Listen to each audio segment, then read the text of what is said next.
नमस्कार दोस्तों, उम्मीद करता हूँ आप भी स्वस्थ और अच्छे होंगे। बेसिकली कुछ CUET टेस्ट को लेके कुछ कन्फ्यूजन था कि पैटर्न क्या होगा और उसमें सब्जेक्ट कैसे चूज करने होंगे, कितने आवर का होगा। तो उसके बारे में हम कुछ जानकारी लेके आए हैं आप लोगों के लिए। बेसिकली UGC चेयरमैन जो हैं उनका इंडियन एक्सप्रेस ने इंटरव्यू किया था। उनसे जो भी स्टूडेंट्स की कन्फ्यूजन है उसके बारे में पूछा, क्योंकि ये टेस्ट पहली बार होने जा रहा है इंडिया में, तो लॉट ऑफ कन्फ्यूजन था।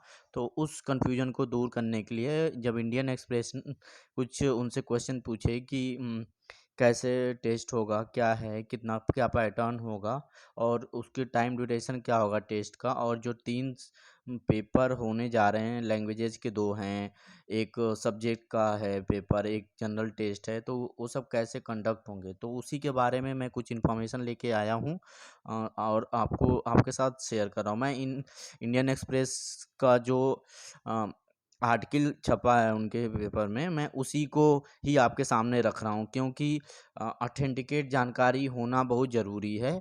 और इसीलिए मैंने कोई अलग से PPT या वर्ड फाइल नहीं बनाया। सीधे सीधे मैंने जो आर्टिकल छपा है इंडियन एक्सप्रेस में, उनका इंटरव्यू इंडियन एक्सप्रेस में, उसी को ही मैं आपके सामने रख के और उन्हीं के द्वारा आंसर किए गए चीज़ को बताने आया हूँ मैं। तो नमस्कार। पहला उनसे ये जब पूछा गया कि what will be the format of the test and how will be design.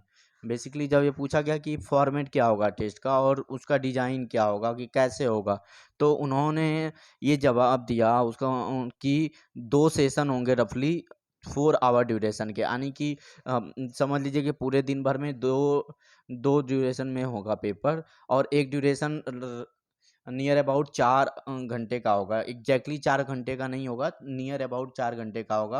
यानी कि मान लीजिए कि 2 पाली में मॉर्निंग और इवनिंग में हो रहा है, तो सुबह में 4 घंटे और शाम को 4 घंटे। और जो फर्स्ट सेशन होगा, यानी कि मान लीजिए मॉर्निंग में हो रहा है, तो उसमें एक जो स्टूडेंट है वो एक लैंग्वेज का पेपर आउट ऑफ 13 लैंग्वेज, जो मैंने पहली वीडियो में बताया है कि लैंग्वेज के पेपर में 13 लैंग्वेजेस हैं, उसमें से एक लैंग्वेज का पेपर, और जो डोमेन सब्जेक्ट है उसमें से 2 डोमेन सब्जेक्ट चूज करेगा 27 सब्जेक्ट्स में से, और उसको उसको अटेम्प्ट करेगा। और उसके बाद अगर स्टूडेंट चाहता है तो वो जनरल टेस्ट है जो सेक्शन 4 में दिया गया है, जो कि मैंने अपने फर्स्ट वीडियो में उसके बारे में बताया हुआ है, जिसमें कि टोटल 60 मिनट ड्यूरेशन का टेस्ट होगा, जिसमें general knowledge, current affairs, aptitude, reasoning, ये सब चीज़ें आएंगी, 60 क्वेश्चन पूछे जाएंगे उसके बारे में है। यानी कि पहली पारी में एक स्टूडेंट लैंग्वेज का पेपर, जनरल जो डोमेन का सब्जेक्ट है वो दो, उसमें से 2 डोमेन का सब्जेक्ट और जनरल टेस्ट दे सकता है। फिर उसके बाद इन दूसरे सेशन में स्टूडेंट जो डोमेन सब्जेक्ट है उसमें से मैक्सिमम 4 सब्जेक्ट तक चूज करेगा, और एक लैंग्वेज का पेपर जो सेक्शन 1B में दिया गया है, जो कि कोई स्टूडेंट अगर फॉरेन लैंग्वेज स्टडी करना चाहता है किसी यूनिवर्सिटी में, तो उसको सेशन 2 में उस लैंग्वेज सेक्शन बी के पार्ट में से कोई एक लैंग्वेज को चूज करना पड़ेगा। जैसे कि उस लिस्ट में टोटल 19 लैंग्वेजेस दी गई हैं, जैसे कि French, Spanish, German, Nepali, Persian, Italian, Arabic, Sindhi, Kashmiri, all these language in language part 1B में दी गई हैं, जो कि मैंने अपनी पहली वीडियो में उसको बताया है। और यानी कि जो सेकेंड मीटिंग में आपकी परीक्षा होगी उसमें आपको total maximum 4 domain subject choose कर सकते हैं, और लैंग्वेज सेक्शन को अटेम्प्ट करना चाहते हैं तो उसमें से आप लैंग्वेज चूज करके अटेम्प्ट कर सकते हैं।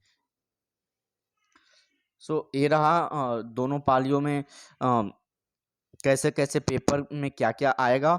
और उसके बाद जनरल टेस्ट के बारे में बताया है मैंने आपको, पहली वीडियो में आप देख लेंगे, जिसमें कि करेंट अफेयर्स, एप्टीट्यूड, रीजनिंग, ये सब चीज़ें पूछी जाएंगी।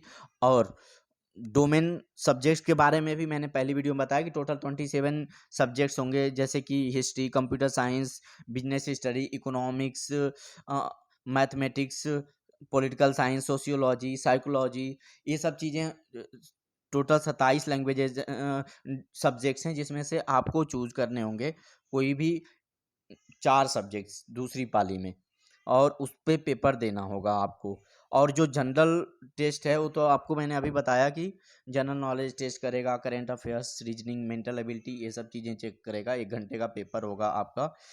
और मेरिट लिस्ट के बारे में जब पूछा गया कि क्या ये मेरिट लिस्ट बनेगी इस यू सेट टेस्ट के बाद, या स्टूडेंट को क्या उससे क्या होगा, तो उन्होंने ये बताया कि स्टूडेंट जब पेपर दे लेगा तो उनकी कोई रैंक नहीं आएगी। You set will not rank student, basically it simply provide them score, यानी कि जैसे कि आपने जितना क्वेश्चन अटेम्प्ट किया उस क्वेश्चन के कितने नंबर है माइनस मार्किंग के बाद, क्योंकि सी यू ई टी टेस्ट में माइनस मार्किंग भी रहेगी, ये आगे इन्होंने बताया है। सो टोटल आपके जो पेपर देने के बाद माइनस मार्किंग हटाने के बाद जो भी नंबर आएंगे वो आपको अलॉट किए जाएंगे, उसके बेसिस पे आप जिस यूनिवर्सिटी में एडमिशन लेना चाहते हैं, ज़्यादा नंबर रहेंगे।